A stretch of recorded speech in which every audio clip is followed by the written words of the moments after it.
नमस्कार मित्रांनो, मी दीपक वडवी. मित्रांनो, आजच्या या व्हिडिओत आपण पाहणार आहोत इको क्लब समितीचे प्रोसिडिंग लेखन व इत्युक्त लेखन कसे करावे. माहे डिसेंबर 2025 करता सभा क्रमांक 7 साठी लेखन कसे करावे या संदर्भात आपण या व्हिडिओत सविस्तर जाणून घेणार आहोत. त्याआधी मित्रांनो, आपण जर या चॅनलला नवीन असाल, या व्हिडिओला लाईक करायचं आहे, या चॅनलला सबस्क्राईब करायचं आहे आणि हा व्हिडिओ आपल्या मित्रांना नक्की शेअर करायचा आहे. असेच माहितीवरील व्हिडिओ आपणास या चॅनलला पाहावयास मिळतील. मित्रांनो, आपणास जर या इको क्लबची PDF किंवा वर्ड फाईल हवी असेल तर डिस्क्रिप्शनला जी लिंक दिली आहे त्यावरनं आपण ही प्राप्त करू शकता. या ठिकाणी शाळा, केंद्र, तालुका, जिल्हा आपणास टाकून घ्यावायचा आहे.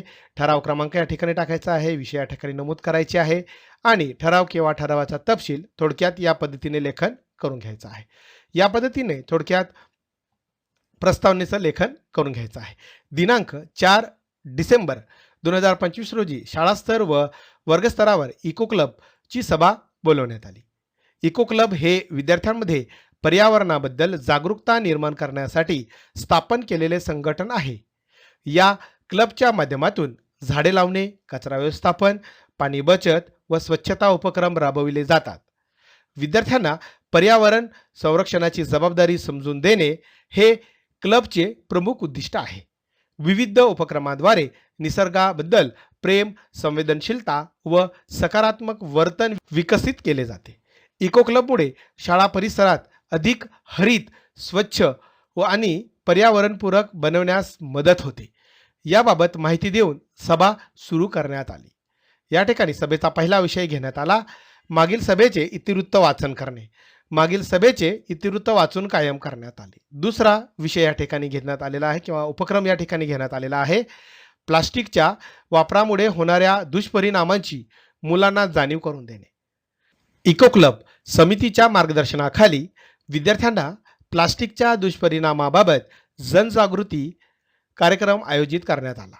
कार्यक्रमाची सुरुवात पर्यावरण संवर्धनावरील माहितीपट दाखवून करण्यात आली.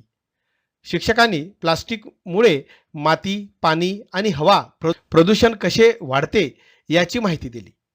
एकदाच वापरल्या जाणाऱ्या प्लास्टिकमुळे होणारे आरोग्य धोके विद्यार्थ्यांना समजावून सांगण्यात आले. समुद्री प्राणी व पक्ष्यांना प्लास्टिकमुळे होणारे नुकसान चित्राच्या माध्यमातून दाखवण्यात आले. विद्यार्थ्यांना प्लास्टिकचा वापर कमी करण्याचे सोपे उपाय शिकविले. कापडी पिशव्या वापरण्याविषयी प्रात्यक्षिक देण्यात आले. विद्यार्थ्यांकडून प्लास्टिक मुक्त शाळा या विषयावर घोषवाक्य लेखन स्पर्धा घेण्यात आली. परिसरातील प्लास्टिक कचरा गोळा करण्यासाठी छोटी स्वच्छता मोहीम आयोजित केली. पालकांनाही प्लास्टिक कमी करण्याचे आवाहन करण्यात आले. विद्यार्थ्यांनी प्लास्टिक न वापरण्याची शपथ घेतली. या उपक्रमामुळे मुलांमध्ये पर्यावरण संरक्षणाबद्दल जागरूकता आणि जबाबदारीची भावना वाढलेली आहे. या ठिकाणी हा ठराव सर्वानुमते मंजूर करण्यात आलेला आहे. या ठिकाणी सूचक अनुमोदक आपणास टाकून घ्यायचा आहे. तिसरा उपक्रम या ठिकाणी घेतलेला आहे. मुलांमध्ये संतुलित आहाराची सवय लावणे. आजच्या काळामध्ये फार महत्त्वाचा असा हा विषय आहे. इको क्लबच्या माध्यमातून विद्यार्थ्यांमध्ये संतुलित आहाराच्या महत्त्वाची जाणीव निर्माण करण्यासाठी विशेष कार्यक्रम आयोजित केला. कार्यक्रमाची सुरुवात आरोग्य व पोषण तज्ज्ञांच्या मार्गदर्शन सत्राने करण्यात आली. विद्यार्थ्यांना कार्बोहायड्रेट, प्रथिने, जीवनसत्वे व खनिजे यांचे महत्त्व समजावून सांगण्यात आले. जंक फूडचे दुष्परिणाम आणि घरच्या पौष्टिक अन्नाचे फायदे स्पष्ट करण्यात आले. विद्यार्थ्यांसाठी आरोग्यदायी डबा दिवस साजरा करून प्रत्यक्ष अनुभव मिळवून देण्यात आला. फळे, भाज्या आणि ऊर्जा देणारे पदार्थ यांचा आहारात समावेश करण्याचे मार्गदर्शन दिले. पाणी पिण्याची योग्य सवय आणि व्यायामाचे महत्त्व याबाबतही सूचना देण्यात आल्या. संतुलित आहार दर्शवणाऱ्या पिरामिडचे चार्ट व पोस्टर्स तयार करून शाळेत प्रदर्शित केले. तसेच पालकांसाठीही लहान मार्गदर्शन सत्र घेऊन योग्य आहार पद्धतीची माहिती देण्यात आली. विद्यार्थी आठवडाभर ठेवलेल्या आरोग्य नोंदवहीमध्ये आपल्या आहाराचे परीक्षण करू लागेल. इको क्लब सदस्यांनी वर्गनिहाय आरोग्य जनजागृती केली.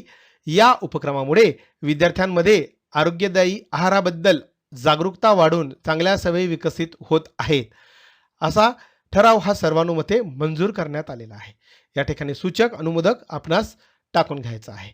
या ठिकाणी पुढचा उपक्रम घेतलेला आहे. उपक्रम क्रमांक 4 वनभोजन आणि निसर्ग सहल. इको क्लबच्या पुढाकाराने विद्यार्थ्यांसाठी वनभोजन व निसर्ग सहलीचे नियोजन करण्यात आले. सहलीचे स्थळ, अंतर आणि सुरक्षितता लक्षात घेऊन जवळील नैसर्गिक परिसरात निवडण्यात आला. विद्यार्थ्यांच्या वाहतुकीसाठी बसची व्यवस्था करण्यात आली. सहली दरम्यान विद्यार्थ्यांनी निसर्ग निरीक्षण करावे यासाठी मार्गदर्शक शिक्षकांची नियुक्ती केली.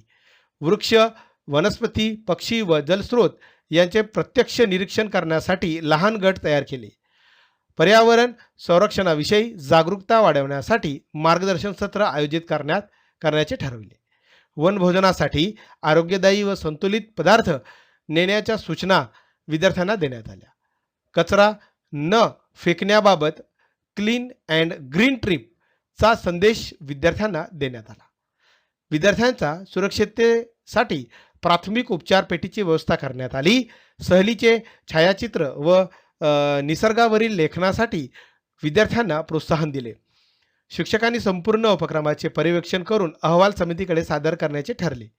या सहलीमुळे विद्यार्थ्यांमध्ये निसर्गप्रेम, साहस भावना व पर्यावरणाबद्दलची जाणीव वाढवण्याची अपेक्षा व्यक्त केली व तसा ठराव हा या ठिकाणी मंजूर करण्यात आलेला आहे.